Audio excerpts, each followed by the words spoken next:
What a beautiful wedding so far and a beautiful weekend. I know I have a lot of memories. I'm sure all of you do too. I know Jen has probably remembered every moment so far. She's remembered her dress, the flowers, her friends and family, Eric's face when she walked down the aisle.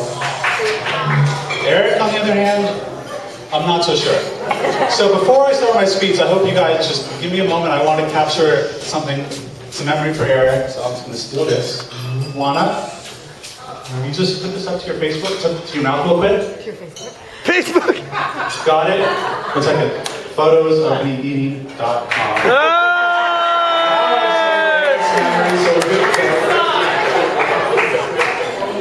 Now that that's out of the way, I'll begin my speech. Good one. Hi, I'm Howard, for those of you that don't know. I am Eric's older brother. It's tough being the middle of 3 sons, I'll be honest. Yeah. Growing up, Ian was always maybe not so nice to me. And then my younger brother, Eric, would follow me and my friends around, which would annoy me, and I couldn't figure out why he didn't lead his own life. But it didn't take me long to figure out that I didn't have to worry about that, because Eric found his own group of friends and had his own individual, clearly, and everyone knows it, and that's what they love about him. An example of this, as I was thinking about it, an example of this, many of you saw last night, where Eric would, at bar mitzvahs, would jump in front of everyone without any concern and dance like an Egyptian, as if nobody was even there. I would watch him, I saw him up there with no concern, and I knew, this kid's pretty cool. I'm okay with that. Another story that I love, and really showed to me that Eric had come into his own, probably many of you know this already, is that Eric had this very unique outfit. Eric had these red shorts and red shirt that he wore basically every day for 2 years straight. I'm not talking about when he was 5, by the way, he was 16. So not only was he wearing a completely red outfit, but he literally wore it, like every day. After a while, my mom made many attempts to throw them out. She eventually succeeded in getting rid of the red shirt, but every attempt she had to throw out the red shorts were thwarted by Eric pulling them out of the trash can, washing them, and putting them back on. Well, let's just pretend that he washed them. Anyway, I'll be honest. When I saw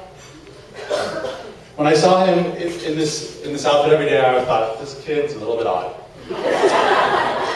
Then one day, he got to the point where he was ready to give up those red shorts. And he did so. How did he do it? He did so by officially retiring them. I'm talking about framing them, putting them on the wall, having a party with his friends to commemorate the moment.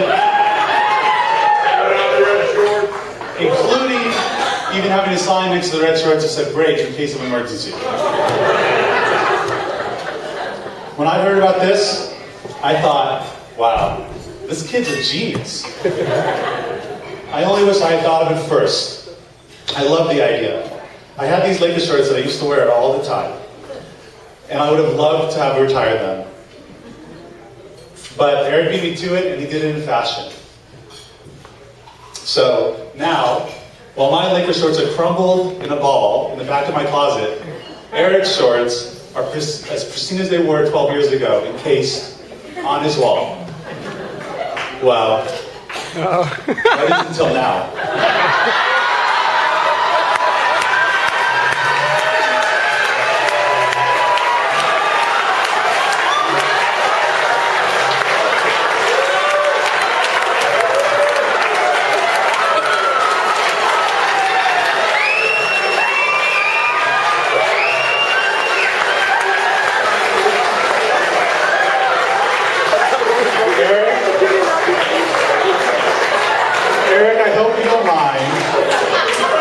Taking them down from the wall, but while the bride has something gold, something borrowed, and something blue, I thought it was only appropriate for you to have something red, or pink, or whatever color it was after waiting for 2 days straight.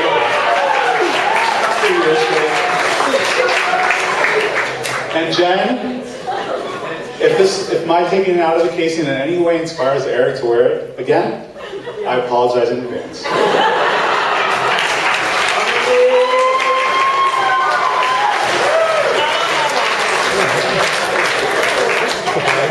Speaking of Jenn, at one of her showers, she was asked, who was most likely to embarrass you at a wedding? Well, I wasn't her final answer. I heard a rumor, but I was her initial thought. Howard? Well, with those high expectations, I figured, what the hell? I might as well go for it. So I made a list of things someone could do during their wedding toast to embarrass the bride. First thing on my list, pull my pants off in front of everyone. Check. Another surefire way to embarrass the bride, talk about the groom's ex-girlfriends.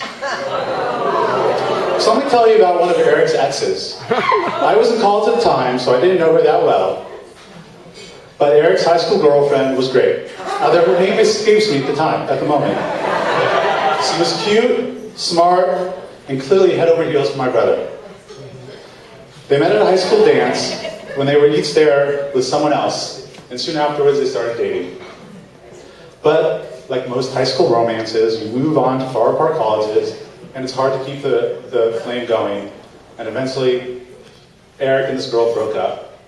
It was a shame. But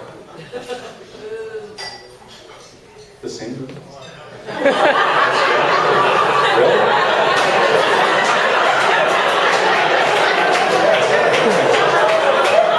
So, like I was saying, Eric and Jenn have truly been each other's soulmates for a long time. They've been since high school. They first found love in high school, and after taking some time to mature, they found each other again and discovered what they probably knew from the beginning. This was the one. You can see it in how devoted they are to each other and how much they enjoy each other's company. And whenever Jenn tells me a story about something Eric did, it's clear that not only is Eric still the individual that I talked about earlier, but that Jenn loves every bit of it.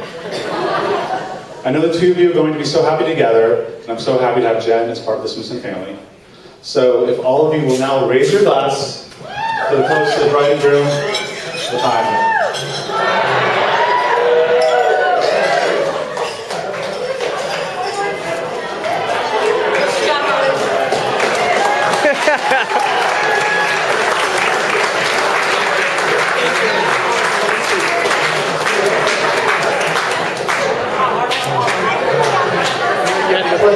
You didn't know he was gonna